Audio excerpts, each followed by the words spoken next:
सभी, मुझे आशा है आप सभी अच्छे और प्रसन्न होंगे। चलिए आज हम पढ़ते हैं पाठ 10 भक्ति के पद।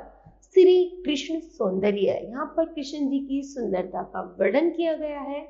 चलिए इसको पढ़ते हैं। हिंदी साहित्य में एक ऐसी भावधारा है जो समस्त संसार को भुलाकर केवल ईश्वर का गुणगान करती है। इस धारा से हमें भक्ति का आनंद भी मिलता है और ईश्वर प्रेम के रस में अद्भुत शांति भी। इस भक्त कवियों में सूरदास, मीराबाई और रसखान जैसे कई कवि शामिल हैं। चलिए पढ़ते इन पंक्तियों को। मैया मोरी मैं नहीं माखन खायो। श्री कृष्ण जी की यहाँ पर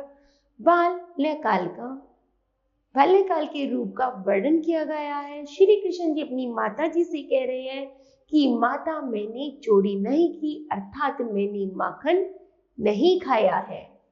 भोर भई निगयन के पाछे मधुबन मोहि पठायो।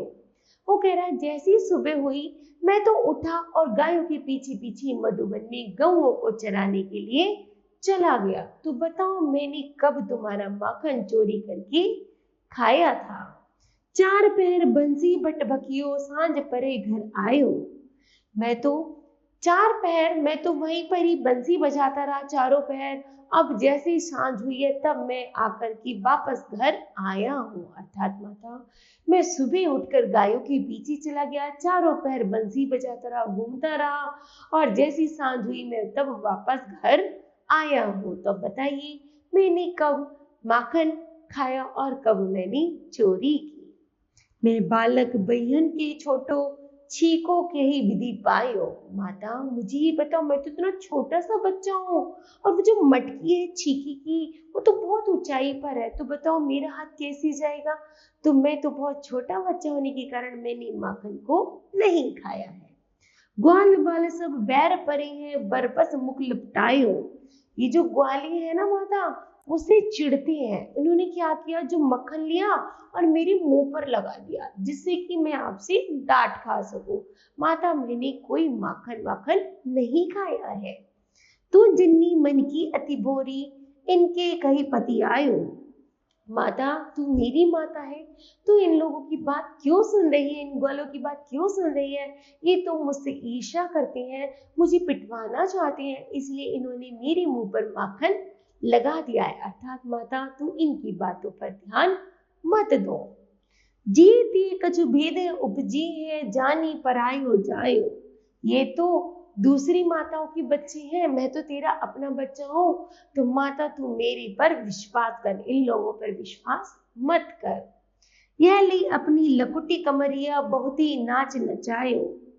वो कह रहे हैं माता, फिर श्री कृष्ण जी क्या करते हैं, अपनी माता को ध्यान इधर उधर करने के लिए वो अपनी लकुटी लेते हैं और ठुमक ठुमक कर बहुत सुंदर सा डांस दिखाने, नाच नृत्य करने लगते हैं। सूरदास तब भी हंसी, जसोदा ले और कंठ लगायो। जब सूरदास जी कह रहे हैं, जैसे यशोदा माता उन्हें देखती हैं श्री कृष्ण जी को नाचते हुए, वे खुश हो जाती हैं और उन्हें प्यार से गले लगा लेती हैं। आगे है मीराबाई। श्री कृष्ण के भक्तों में मीराबाई शीर्ष स्थान पर आसीन है। जिस प्रकार गोपियां श्री कृष्ण के प्रेम रस का पान करती हैं, उसी प्रकार मीरा भी प्रेम भाव में निमग्न हो उनकी मूर्ति के समक्ष नृत्य में नत रहती है। चलिए अब मीराबाई को पढ़ते हैं। मीरा री में तो लियो गोविंदो मोल। मीराबाई कहती है मैंने तो श्री कृष्ण जी को मोल ले लिया है।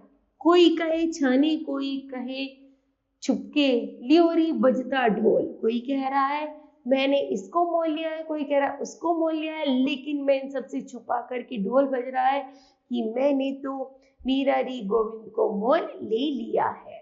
कोई कहे मोहगो, कोई कहे सूंघो, लियोरी तराजू तोल। कोई कहे ये तो मेरा है, कोई कह रहा है मैंने तो इसे तराजू से तोला है, कोई कुछ कह रहा है, कोई कुछ कह रहा है, लेकिन मीराबाई कहती है कि ये तो केवल मेरे हैं, मैंने इनको बाजार से खरीदा है। कोई कहे कारो, कोई कहे गोरो, लियोरी अमोलक मोल। लेकिन मीराबाई से आकर कहती हैं ये तो कालो है, ये तो गोरो है, तुमने कहाँ से इसको उठा लिया है। लेकिन मीराबाई अभी भी अपनी भक्ति प्रेम में डूबी हुई और कह रही है ये तो श्री कृष्ण जी केवल मेरे हैं। याकी को सब लोग जानत है, लियो री आंखें खोल। यहाँ तक कि मीराबाई कह रही है अरे तुम सब सखियों आंखें खोल कर देखो, यह तो केवल मेरा गिरधर गोपाल है। मीरा को प्रभु दर्शन दीनो पूर्व जन्म को पाल। यहाँ तक कि जैसे ही श्री कृष्ण जी मीराबाई को दर्शन देते हैं वे अपने सारे पुनर्जन्म को भूल जाती हैं और बड़ी मधुरता के साथ अपनी आनंद भक्ति में लीन हो जाती हैं। ठीक है, चलिए अब आगे पढ़ते हैं। रसखान जी क्या कहते हैं। रसखान सैयद इब्राहिम ने भी श्री कृष्ण के रूप सौंदर्य पर मुग्ध होकर मधुर और सरस शब्दों में श्री कृष्ण की लीला भूमि ब्रज का अनुपम चित्रण किया है। रसखान जी कौन है? जिनका नाम था सैयद इब्राहिम। चलिए पढ़ते हैं।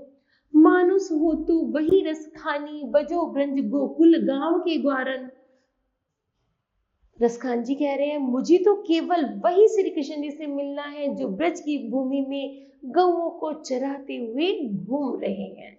जो पशु हो तो कहाँ बसु मेरो, मैं चाहता हूं कि मैं भी गाय ग्वाल बन जाऊं, गाय बन जाऊं। श्री कृष्ण जी कम से कम मेरे साथ तो रहेंगे, मुझे चराएंगे तो सही। चरोचित नंद की धेनु मंझारन, इससे अच्छा मुझसे अच्छा तो नंदगांव की गायें हैं जो हमेशा श्री कृष्ण जी के साथ रहने का उन्हें हमेशा अनुभव, हमेशा सुखद की अनुभूति प्राप्त होती है। पान हो तो वही गिरी को जो धारण कर छंद पुरतन कारण। यहाँ तक कि ये है श्री के रसखान जी कह रहे हैं कि अर्थात मैं तो वही चाहता हूँ, हमेशा श्री कृष्ण जी के चरणों में वही पड़े रहना चाहता हूँ और वही पहनना चाहता हूँ। जो खग हो तो बसेरो करो, मिली कालिंदी कूल कदम की डारन। यहाँ तक कि यदि मैं पंछी होता तो मैं उसी कदम की डाल की पेड़ पर बैठा रहता जहाँ कृष्ण जी बैठकर अपनी मधुर ध्वनि बांसुरी की ताल सुनाते हैं। अर्थात या तो मुझे पक्षी होना था या मुझे धेनु अर्थात गाय होना था, जिससे मैं सारे दिन श्री कृष्ण जी के साथ साथ घूमता रहता। ठीक है, ठीक है बच्चों, तो मुझे आशा है यह पंक्तियां बच्चों आपको समझ आई होंगी, क्योंकि यह श्री कृष्ण जी के रूप का सौंदर्य का वर्णन कर रही है। ठीक है, मुझे आशा है